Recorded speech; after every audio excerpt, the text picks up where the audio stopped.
بسم اللہ الرحمن الرحیم۔ السلام علیکم راہ حیات کے پیارے دوستو، ہم امید کرتے ہیں کہ آپ خیریت سے ہوں گے۔ ہماری دعا ہے کہ اللہ پاک آپ کو خیر و عافیت سے رکھے، آمین۔ پیارے دوستو، آج کی اس ویڈیو میں ہم بات کریں گے حضرت موسیٰ علیہ السلام کی۔ کل والی ویڈیو میں ہم نے آپ تک جو باتیں پہنچائیں اسی سلسلے کو آج آگے لیے چلتے ہیں۔ حضرت موسیٰ علیہ السلام منصب نبوت سے سرفراز ہو کر، کلام ربانی سے فیضیاب بن کر اور دعوت و تبلیغ حق میں کامیابی پا کر وادی مقدس سے اترے تو اپنی بیوی کے پاس پہنچے، جو وادی کے سامنے جنگل میں ان کی منتظر اور چشم بہرا تھی۔ ان کو ساتھ لیا اور یہیں سے تعمیل حکم الہی کے لیے مصر میں داخل ہو کر اپنے مکان پہنچے، مگر اندر داخل نہ ہوئے اور والدہ کے سامنے ایک مسافر کی حیثیت میں ظاہر ہوئے۔ یہ بنی اسرائیل میں مہمان نواز گھر تھا۔ حضرت موسیٰ علیہ السلام کی خوب خاطر مدارت کی گئی۔ اسی دوران ان میں ان کے بڑے بھائی حضرت ہارون علیہ السلام آ پہنچے۔ یہاں پہنچنے سے قبل ہی ہارون علیہ السلام کو خدا کی طرف سے منصب رسالت عطا ہو چکا تھا، اس لیے ان کو بذریعہ وحی حضرت موسیٰ علیہ السلام کا سارا قصہ بتا دیا گیا تھا۔ وہ بھائی سے آ کر لپٹ گئے اور پھر ان کے اہل و عیال کو گھر کے اندر لے گئے اور والدہ کو سارا حال سنایا۔ تب سب خاندان آپس میں گلے ملے اور بچھڑے ہوئے بھائیوں نے ایک دوسرے کی گزشتہ زندگی سے تعارف پیدا کیا اور والدہ کی دونوں آنکھوں نے ٹھنڈک حاصل کی۔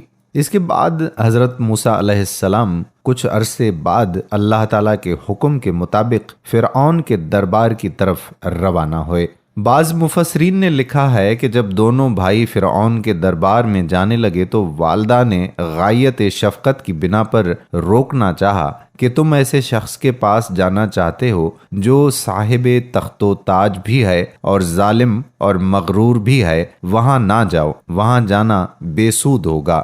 مگر دونوں نے والدہ کو سمجھایا کہ خدا تعالیٰ کا حکم ٹالا نہیں جا سکتا اور اس کا وعدہ ہے کہ ہم کامیاب ہوں گے۔ غرض دونوں بھائی اور خدا کے سچے پیغمبر و نبی فرعون کی دربار میں پہنچے اور بغیر خوف و خطر اندر داخل ہو گئے۔ جب فرعون کے تخت کے قریب پہنچے تو حضرت موسیٰ اور حضرت ہارون علیہ السلام نے اپنے آنے کی وجہ بیان کی اور گفتگو شروع کی۔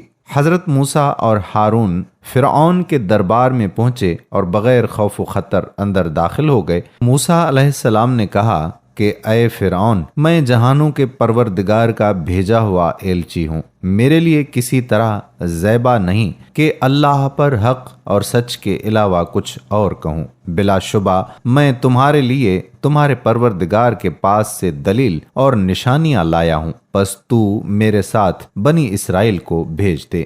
فرعون نے جب یہ سنا تو کہنے لگا کہ موسیٰ، آج تو پیغمبر بن کر میرے سامنے بنی اسرائیل کی رہائی کا مطالبہ کرتا ہے؟ وہ دن بھول گیا جب تو نے میرے ہی گھر میں پرورش پائی اور بچپن کی زندگی گزاری؟ اور کیا تو یہ بھی بھول گیا کہ تو نے ایک مصری کو قتل کیا اور یہاں سے بھاگ گیا؟ موسیٰ علیہ السلام نے فرمایا کہ فرعون، صحیح ہے کہ میں نے تیرے گھر میں پرورش پائی اور ایک مدت تک شاہی محل میں رہا، اور مجھے یہ بھی اعتراف ہے کہ غلطی کی بنا پر مجھ سے نادانستہ ایک شخص قتل ہو گیا اور میں اس خوف سے چلا گیا تھا، لیکن یہ خدا تعالیٰ کی رحمت کا کرشمہ ہے کہ اس نے تمام بے کسانہ مجبوریوں کی حالت میں تیرے ہی گھرانے میں میری پرورش کرائی اور پھر مجھ کو اپنی سب سے بڑی نعمت نبوت و رسالت سے سرفراز فرمایا۔ فرعون نے حضرت موسیٰ علیہ السلام پر پرورش اور حسن سلوک کا جو احسان جتلایا تھا، اس کا جواب دیتے ہوئے انہوں نے فرمایا کہ مجھ پر تیرا کیا یہی وہ احسان ہے جسے تو جتا رہا ہے کہ تو نے بنی اسرائیل کو غلام بنا رکھا ہے؟ یعنی تو نے مجھے ایک فرد پر جو احسان کیا ہے، کیا تو اپنے اس ظلم کے مقابلے میں اس کا ذکر کر سکتا ہے کہ تو نے ایک پوری قوم کو غلام بنا کر اپنی خدمت میں لگا رکھا ہے؟ اللہ پاک نے قرآن پاک میں حضرت موسیٰ علیہ السلام اور فرعون کا مکالمہ بیان کیا ہے۔ ارشاد باری تعالیٰ ہوا، فرعون نے کہا کہ رب العالمین کیا ہوتا ہے؟ موسیٰ نے فرمایا، وہ آسمانوں اور زمین اور ان کے درمیان تمام چیزوں کا رب ہے، اگر تم یقین رکھنے والے ہو۔ فرعون نے اپنے ارد گرد والوں سے کہا کہ کیا تم سن نہیں رہے؟ موسیٰ نے فرمایا وہ تمہارا اور تمہارے اگلے باپ دادا کا پروردگار ہے۔ فرعون نے کہا لوگو، تمہارا یہ رسول جو تمہاری طرف بھیجا گیا ہے یہ تو یقیناً دیوانہ ہے۔ موسیٰ نے فرمایا وہی مشرق و مغرب کا اور ان کے درمیان کی تمام چیزوں کا رب ہے، اگر تم عقل رکھتے ہو۔ فرعون اللہ پاک کے وجود کا انکار کرتا تھا اور دعویٰ کرتا تھا کہ نعوذ باللہ وہ خود معبود ہے۔ اس کے اس اعلان کا ذکر قرآن پاک میں کچھ یوں ہے، اے درباریو، میں تو اپنے سوا کسی کو تمہارا معبود نہیں جانتا۔ ایک اور جگہ ذکر ہوا، تم سب کا سب سے بلند و بالا رب میں ہوں۔ وہ یہ سب محض ہٹ دھرمی کی بنیاد پر کہہ رہا تھا، حالانکہ اسے معلوم تھا کہ وہ ایک بندہ ہے اور کسی اور کے سایہ ربوبیت میں ہے اور اللہ ہی خالق ہے اور سچا معبود ہے، لیکن وہ دلائل کے میدان میں شکست کھا چکا تھا۔ اسے اس کے شبہات کا واضح جواب مل چکا تھا اور اب اس کے پاس عناد اور ضد کے سوا اللہ پاک کے وجود سے انکار کرنے کی کوئی وجہ نہ تھی، اور اس نے اپنی بادشاہت، اقتدار اور اختیارات کا رعب ڈالنا چاہا۔ ارشاد باری تعالیٰ ہے، فرعون کہنے لگا سن لے، اگر تو نے میرے سوا کسی اور کو معبود بنایا تو میں تجھے قیدیوں میں شامل کر لوں گا۔ موسیٰ نے کہا اگرچہ میں تیرے پاس کوئی کھلی چیز لے آؤں تو بھی۔ فرعون نے کہا کہ اگر تو سچوں میں سے ہے تو اسے پیش کر۔ آپ نے اسی وقت اپنی لاٹھی زمین پر ڈال دی جو اچانک زبردست اژدہا بن گئی، اور اپنا ہاتھ کھینچ نکالا تو وہ بھی اس وقت دیکھنے والوں کو سفید چمکیلا نظر آنے لگا۔ یہ دو معجزے ہیں جن سے اللہ پاک نے حضرت موسیٰ علیہ السلام کی مدد فرمائی، یعنی عصا اور ید بیضا، لیکن ان سب سے بھی فرعون کو کوئی فائدہ نہ ہوا اور وہ کفر پر اڑا رہا۔ اس نے ان معجزات کو جادو قرار دیا اور ان کا مقابلہ جادو کے ذریعے سے کرنا چاہا۔ اس نے اپنے ملک کے ان تمام جادوگروں کو جمع کرنے کے لیے آدمی بھیج دیے جو اس کی رعیت میں شامل تھے، لیکن اس کے نتیجے میں حق کی حقانیت مزید پختہ ہو گئی۔ فرعون نے ایک میلہ لگوایا اور اپنے پورے سلطنت کے جادوگروں کو جمع کر کے حضرت موسیٰ علیہ السلام کو شکست دینے کے لیے مقابلے پر لگا دیا، اور اس میلے کے ازدحام میں جہاں لاکھوں انسانوں کا مجموعہ تھا، ایک طرف جادوگروں کا ہجوم اپنی جادوگری کا سامان لے کر جمع ہو گیا، اور ان جادوگروں کی فوج کے مقابلے میں حضرت موسیٰ علیہ السلام تنہا ڈٹ گئے۔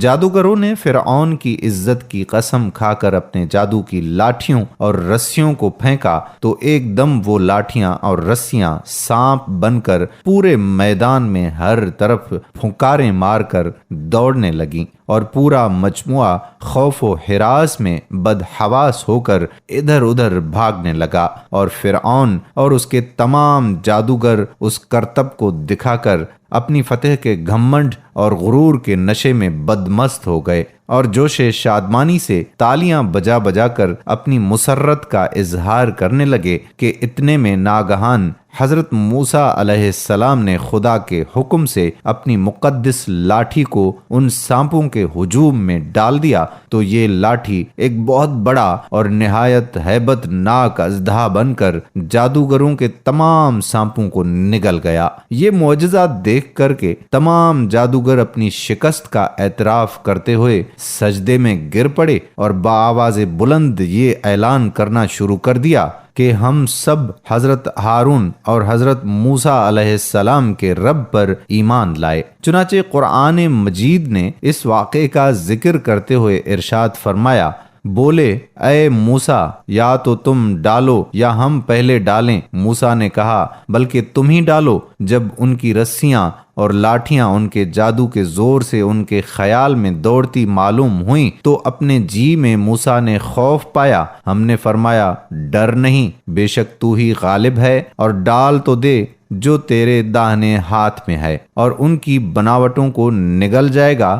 وہ جو بنا کر لائے ہیں وہ تو جادوگر کا فریب ہے، اور جادوگر کا بھلا نہیں ہوتا۔ کہیں آوے تو سب جادوگر سجدے میں گرا لیے گئے، بولے ہم اس پر ایمان لائے جو ہارون اور موسیٰ کا رب ہے۔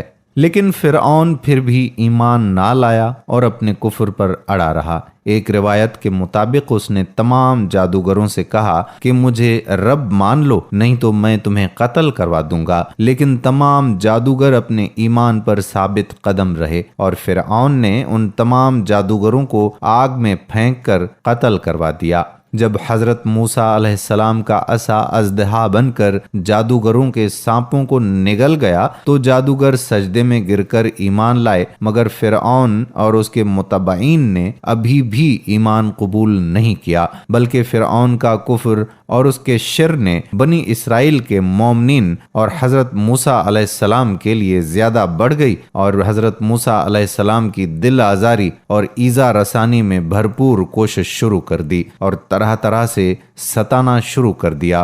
فرعون کے مظالم سے تنگ دل ہو کر حضرت موسیٰ علیہ السلام نے خداوند قدوس کے دربار میں اس طرح سے دعا مانگی: اے میرے رب، فرعون زمین میں بہت ہی سرکش ہو گیا ہے اور اس کی قوم نے عہد شکنی کی ہے، لہٰذا تو انہیں ایسے عذابوں میں گرفتار فرما لے جو ان کے لیے سزاوار ہو، اور میری قوم اور بعد میں آنے والوں کے لیے عبرت ہو۔